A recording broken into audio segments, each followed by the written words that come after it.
Bonjour, je vous retrouve pour la pleine lune du 27 février à 9h17 en France et donc le 26 février à 22h17 en Polynésie française. C'est bien ça, avec le décalage horaire. Donc, et pour ceux qui sont ailleurs, qu'en Polynésie et qu'en France, je vous invite à faire votre calcul habituel. C'est un tirage général, vous connaissez, et vous allez prendre ce qui est juste pour vous par rapport à vos sujets, vos préoccupations, avec cette note générale qui nous parle de... c'est l'énergie du début, qui nous parle de ce qui est revenir sur la genèse, sur les origines. Si vous avez des idées, des préoccupations, des projets, des choses à mettre en œuvre, à développer, on vous parle de reprendre un peu à la source en fait, ce qui a été important, ce qui a initié, et de dérouler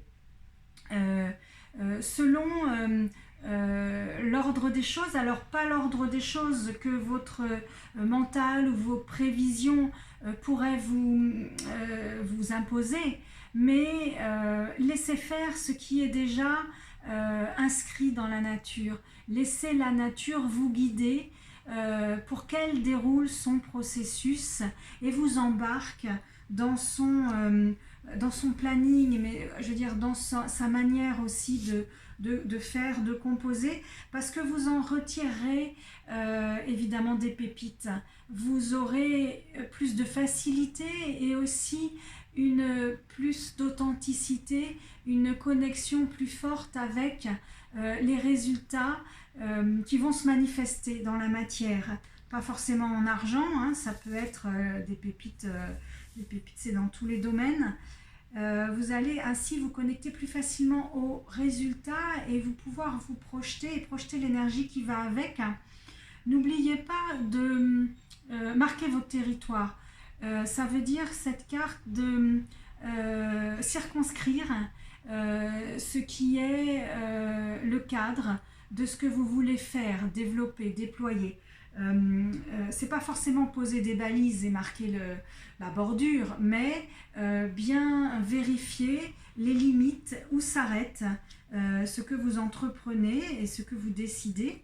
Peut avoir quelque chose sur un thème, ça va changer. Il y a, après la pluie, le beau temps, l'arc-en-ciel nous parle de l'avant et de l'après. Il y a un mouvement, un développement en cours, et vous êtes évidemment avec votre libre arbitre maître, évidemment. C'est votre manière de manifester dans la matière, dans votre incarnation, dans cette expérience terrestre, ce que vous avez à faire. Mais là, un virage s'amorce, inéluctable, qui va radicalement changer les choses.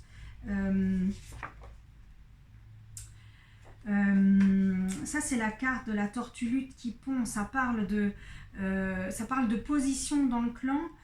Ça parle aussi de reconnaissance. En fait, c'est lié.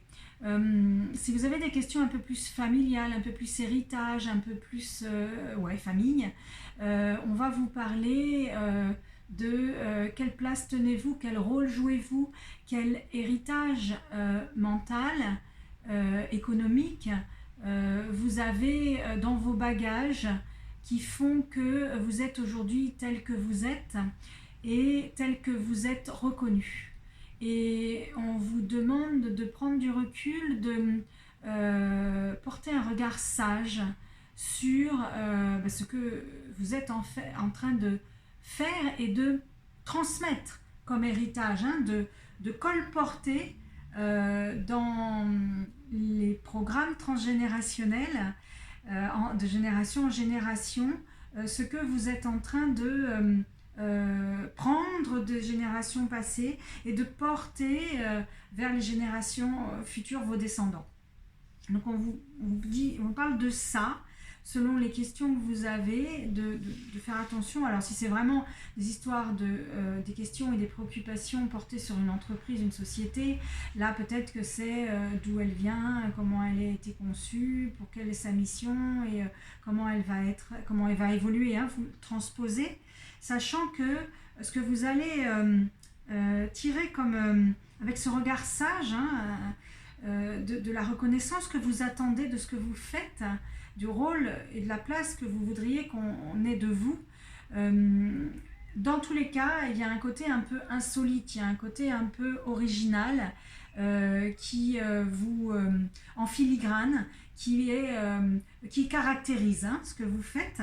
Ne le jetez pas, hein, au contraire, on vous dit que c'est fait partie de l'ADN et quand bien même l'ADN de vos ancêtres, oui, c'est plutôt les ancêtres cette carte, est quand même là.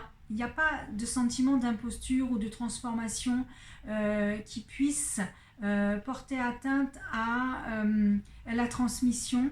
Ce n'est qu'une vue de l'esprit, une interprétation. Ne vous inquiétez pas, cette carte vous rappelle que vous êtes toujours lié aux origines, vous êtes toujours lié aux ancêtres, à l'ADN d'origine, quelle que soit la question. Peut-être qu'on peut avoir une info justement sur la question ou sur les préoccupations, ou est-ce que c'est général et chacun, pas trop d'infos. Là, c'est plutôt la carte de la paix, c'est paisible, c'est tranquille, c'est reposant, ça se déroule et ça découle. Voilà, je pense que ça c'est une carte qui marque la fin. Peut-être une dernière. C'est la même. Pareil. Hein, alors avec cette connotation-là, ne vous isolez pas dans un imaginaire, une représentation des choses paisibles et qui coulent de source jusqu'à l'infini. On est quand même dans un monde d'évolution permanente. Et sinon, vous allez en faire un mythe, un idéal, et qui ne sera soit pas atteignable, soit qui va être suranné, qui va vieillir. Et donc, faites attention de ne pas transformer votre appréciation du moment présent et cette paix intérieure, peut-être cette harmonie même, en un mythe inatteignable. Voilà, je vous remercie, c'était Bien-être dans ta planète. Je vous informe que vous pouvez faire des oracles et aussi des canalisations individuelles en me contactant en message privé. On démarre une séance en clarifiant une demande et ensuite on utilise l'outil que vous demandez ou n'importe quel outil de ma boîte et on avance sur vos questionnements, vos blocages, vos interrogations, vos nettoyages, quelle que soit la question que vous avez d'ordre privé, personnel, familial, professionnel, etc. C'était Bien-être dans ta planète. À très vite pour la nouvelle lune.